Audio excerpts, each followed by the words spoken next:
আব্দুল্লাহ ইবনে মুবারক রাহমাতুল্লাহি আলাইহি বলেন, রাআইতুজ যুনুব তুমিতুল কুলুব,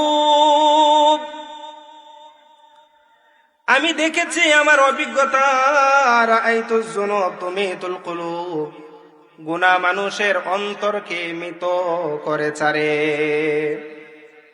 ওয়াকাদ ইউরাসুল যিল্লু ইদমানুহা, এবং যদি কোনো ব্যক্তি একটা গুনাহ করতেই থাকে করতে করতে ওই গুনার দাসে সে পরিণত হয়, শেষ পর্যন্ত ওই গুনাহ ওই ব্যক্তিকে অপমানিত করে ছাড়ে। নাউজুবিল্লাহ। এরপরে আব্দুল্লাহ ইবনে মুবারক বলেন, ওয়া তারকুজ যুনুব হায়াতুল কুলুব, গুনাহ ছেড়ে দেওয়া অন্তরের সজীবতা। যদি কোনো মানুষ গুনাহ ছেড়ে দেয় তাহলে তার অন্তর সজীব হতে থাকে, অন্তর শুভ্র হতে থাকে, সুন্দর হতে থাকে। এজন্য আমরা যদি গুনাহ করি আমাদের অন্তর মরে যাবে, এবং গুনার কারণে এই গুনাহটা একদিন আমাদেরকে অপমানিত করে ছাড়বে।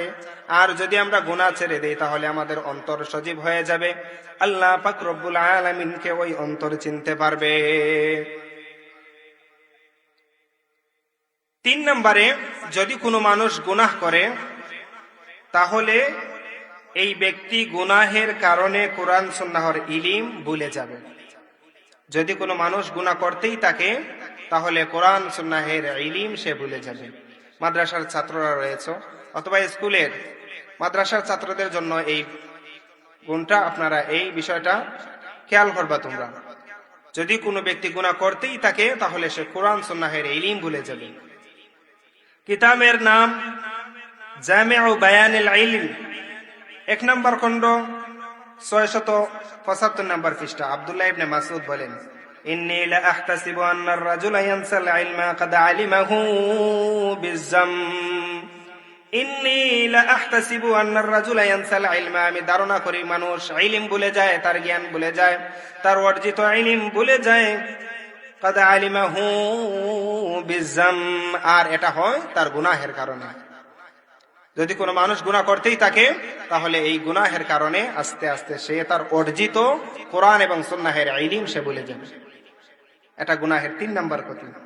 শুধু তাই নয়, আল জাওয়াহিরুল মাদিয়া 2 নম্বর খণ্ড, 478 নম্বর পৃষ্ঠা। আবু হানিফা রাহমাতুল্লাহি আলাইহি এখানে একটা পর্যালোচনা উল্লেখ করেছেন। এই পর্যালোচনাটা এভাবে, আবু হানিফা রাহমাতুল্লাহি আলাইহির যদি কখনো কোনো মাসআলার মধ্যে খটকা লেগে যেত তখন তিনি ছাত্রদেরকে বলতেন, আমার ছাত্ররা, এই মাসআলার মধ্যে আমার খটকা লাগলো কেন? নিশ্চয় আমার দ্বারা কোনো গুনাহ সংগঠিত হয়েছে। আবু হানিফা রাহমাতুল্লাহি আলাইহি শুধুমাত্র একটা মাসআলার মধ্যে খটকা লেগে যাওয়ার কারণে উনি বলতেন, নিশ্চয়ই আমার দ্বারা কোনো গুনাহ সংগঠিত হয়েছে। গুনাহ সংগঠিত হওয়ার কারণে আমার মাসআলার মধ্যে খটকা লেগেছে, সাথে সাথে আবু হানিফা রাহমাতুল্লাহি আলাইহি ওযু করে নামাজে দাঁড়িয়ে যেতেন এবং ইস্তিগফার পড়তেন, আল্লাহর কাছে তওবা করতেন। আবু হানিফা বলেন, আমি যখন এই আমলটা করতাম সাথে সাথেই মাসআলার খটকা ছেড়ে যেত। আবু হানিফা আবার ছাত্রদেরকে বলতেন, তোমরা জানো আমার যে মাসআলার মধ্যে খটকা লেগেছিল এই মাসআলার সমাধান আল্লাহ আমাকে দিয়ে দিয়েছেন। মাসআলার সমাধান যদি আমি পেয়ে যাই তাহলে শুনে রাখো আমার তওবাও আল্লাহ কবুল করে নিয়েছেন। আবু হানিফা শুধুমাত্র মাসআলার খটকা লেগে যাওয়ার কারণে উনি বলতেন যে আমার দ্বারা গুনাহ সংগঠিত হয়েছে। গুনাহ সংগঠিত হওয়ার কারণে উনি বলতেন যে আমার মাসআলায় খটকা লেগেছে। তাহলে আমরা কত কিছু মুখস্থ করার পরে ভুলে যাই, তাহলে আমাদের দ্বারা কত গুনাহ সংগঠিত হচ্ছে একটু বোঝার বিষয়। এজন্য যদি কোনো মানুষ গুনাহ করে তাহলে কোরআন সুন্নাহের ইলম সে ভুলে যাবে।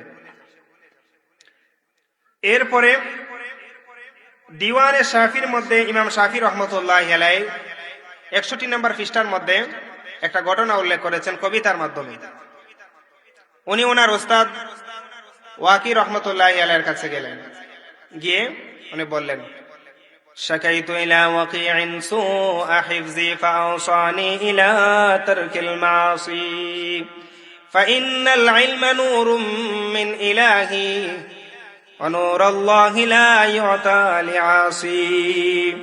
ইমাম শাফি রহমাতুল্লাহি আলাইহি বলেন, আমি আমার উস্তাদ ওয়াকি রহমাতুল্লাহি আলাইহির নিকট গেলাম, গিয়ে আমার ভুলে যাওয়া সম্পর্কে আমি আমার উস্তাদের কাছে শাকায়াত করলাম, ও উস্তাদ, আমি ইলিম অর্জন করি, শিখি, কিন্তু এই ইলিমটা আমার থাকে না, আমি ভুলে যাই।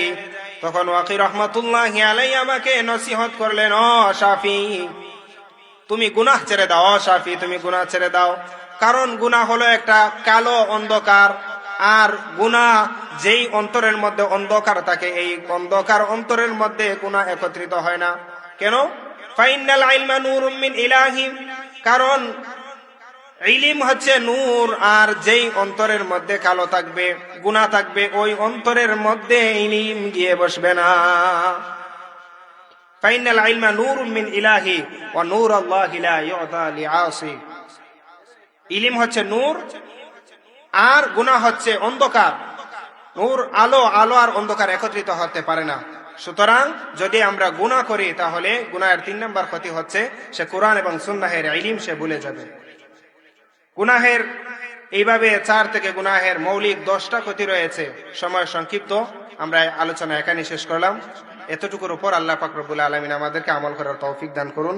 আমিন। ওয়া আখিরু দাওয়ানা আলহামদুলিল্লাহি রাব্বিল আলামিন।